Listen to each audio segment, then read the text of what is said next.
Hello বন্ধুরা, আসসালামু আলাইকুম। সবাই কেমন আছেন? আমি আল্লাহর রহমতে ভালো আছি। আজকে রান্না করব কার্পু মাছের মাথা বোনা।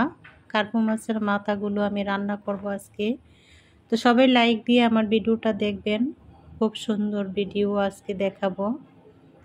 ঘুরতে যাওয়ার ভিডিও দেখাবো। বাইরে ঘুরতে গেছিলাম, রান্না করে নিই। রান্নার পরে বিকেলবেলা ঘুরতে যাব। এখানে পেঁয়াজ মরিচ দিয়ে আমি তেল দিয়ে ভাজা ভাজা করতেছি।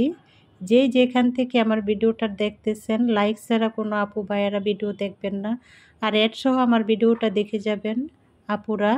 আপনারাও এক সময় মনিটাইজেশন হবে, অ্যাড সহ ভিডিও দেখতে বলবেন। তো এখন আমার ভিডিওগুলো আপনারা দেখেন, আমার সাথে থাকেন, আমিও আপনাদের সাথে আপনাদের পাশে থাকবো। কোনো এক সময় আপনাদের অ্যাড সহ ভিডিও দেখে আসবো। আর যারা যারা নতুন বন্ধুরা আছেন সবাই আমার অ্যাড সহ ভিডিও দেখে যাবেন। তো এখানে পেঁয়াজ আর আলু দিয়ে আমি আজকে রান্না করতেছি। তো এগুলো ভাজা ভাজা করে নিতেছি। আলু এবং পেঁয়াজগুলো সুন্দর করে ভাজা ভাজা করে নিতেছি। যদি আপনাদের কাছে তরকারি সবজি না থাকে তাহলে একটা আলু থাকলেই চলবে। আলু কয়টা পেঁয়াজ দিয়ে রান্না করে নিতে পারবেন। তো এখানে আমি আদা রসুন হলুদ মরিচ সব কিছু দিয়ে দিছি। এখন এগুলো কষায় নিতেছি ভালো করে। যারা রান্না করতে জানেন না তারা এভাবে রান্না করবেন, ব্যাচেলার আপু ভাইয়ারা। এই তো দেখেন কষানো হয়ে গেছে, কত সুন্দর হয়েছে কষানোটা, তেল বেরিয়ে আসছে। তো এখন আমি পরিমাণ মতো পানি দিয়ে দিব।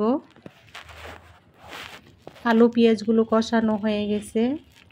তাজা তাজা কার্পু মাছ কিনে আনছে, সেই কার্পু মাছ দিয়ে রান্না করতেছি।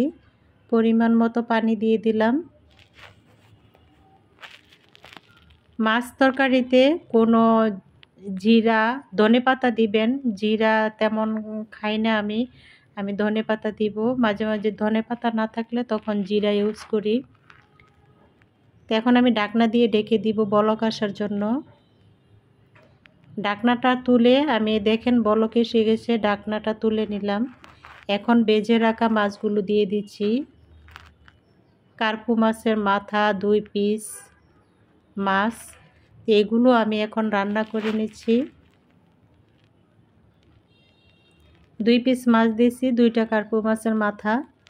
এগুলো আলু পেঁয়াজ দিয়ে কিভাবে বোনা করলাম দেখতে পেলেন আপনারা। তা আবার আমি ঢাকনা দিয়ে ঢেকে দিচ্ছি।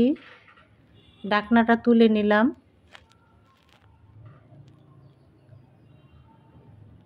আমি কয়েকবার ঢাকনা তুলে লাড়াচাড়া দিয়েছি, লাড়াচাড়া করে তারপরে এখন আবার ঢাকনা উঠিয়ে নিলাম। আমি কিছু বিলেতি বিদেশি ধনেপাতা কেটে রেখেছি, সেই ধনেপাতাগুলো দিব।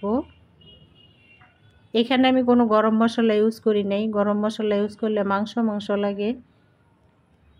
আমি ধনেপাতা দিব সেজন্য গরম মশলা দিইনি। এই যে ধনেপাতা কেটে রেখেছি, এখন ধনেপাতাগুলো দিয়ে দিব ছিটিয়ে ছিটিয়ে।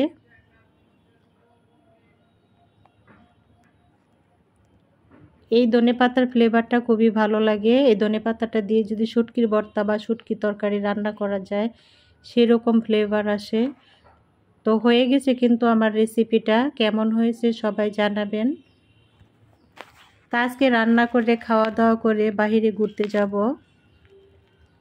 কোথায় ঘুরতে যাব আমার সাথে থাকেন, দেখতে পারবেন কত সুন্দর জায়গা। রান্না হয়ে গেছে। যে যেখান থেকে ভিডিওটা দেখতেছেন সবাইকে অনেক অনেক ধন্যবাদ, আমার সাথে থাকেন। তো চলে আসছি আমরা বিকেলবেলা ঘুরতে। এটা হয়েছে নেত্রকোনা বাইপাস, নতুন রাস্তা হয়েছে। এই নতুন রাস্তাতে অনেকেই ঘুরতে আসে বিকেলবেলা, দেখতে পাবেন কত মানুষ এইখানে। তো আমরাও চলে আসলাম। নিরিবিলি জায়গা, খুবই মনোরম দৃশ্য, খুবই ভালো লাগে। অনেক মানুষ এইখানে আসে ঘুরতে। অনেক রোদের সময় চলে আসছি, অনেক রোদ দেখা যাচ্ছে। তা আমরা এখন এই নতুন রাস্তাটাতে ঘুরতে আসছি। একবারে শেষমেশ চলে যাব রাস্তার শেষ মাথায়, কারণ এখন রৌদ্র, এখন এখানে থাকা যাবে না। শেষ মাথায় গিয়ে আমরা একটু রেস্ট করব। কিছু খাওয়া দাওয়া করব, তারপর আবার এখানে আসব। আপনারা আমার সাথে থাকেন। এটা হচ্ছে নেত্রকোনা কলমাকান্দার এদিকে বাইপাস রোড। এই বাইপাস রোডটা নতুন হয়েছে। এই রোডটা দিয়ে দুর্গাপুর, মোহনগঞ্জ সবখানেই যেতে পারবে, সেজন্যই নতুন রাস্তাটা করেছে। খুব সুন্দর রাস্তা, সেজন্য মানুষ ঘুরতে আসে এখানে, কিছুক্ষণ বসে গল্প করে খাওয়া দাওয়া করে যায়। নিরিবিলি পরিবেশ, খুবই ভালো লাগে। যখন রৌদ্র থাকে না, বিকেলবেলা সন্ধ্যার আগ মুহূর্তে খুবই সুন্দর, সূর্য ডুবাও দেখা যায়, অনেক সুন্দর। তো আপনারা কিন্তু আমার সাথে থাকবেন।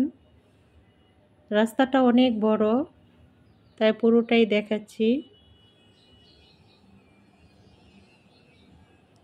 যারা নেত্রকোনাবাসী আছেন, যারা যারা ঘুরতে গেছেন আর যারা যারা যান নাই, তারা চলে যাবেন, খুবই ভালো লাগে।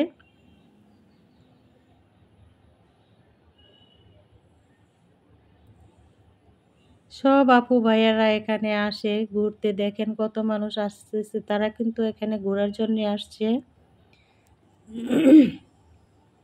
তো একটু রৌদ্র পড়ে গেছে, তখন আসলাম এখানে একটু বসার জন্য। দেখেন দৃশ্যটা কত সুন্দর লাগতেছে।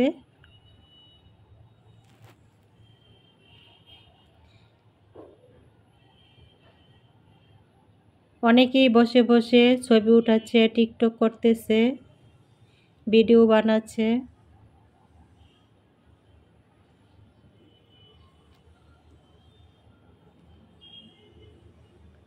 এখানে আইসক্রিম দোকানপাট আছে, চিপস, চানাচুর সবকিছুই খাবারের আছে এখানে। তো আমিও এখানে বসবো, বসে একটু খাওয়া দাওয়া করব। এখানে বাদাম আছে, আইসক্রিম আছে, তো আমি আইসক্রিম খাবো এখানে বসে। এখানে ব্লকগুলো রাস্তার দুই পাশে, খুবই ভালো লাগে ব্লকগুলো, একবারে পরিষ্কার, বসা যায়, সুন্দর জায়গা। এই যে এখানে ছেলেগুলো টিকটক করতেছে, দেখেন। তো সবাই ভালো থাকবেন, আল্লাহ হাফেজ।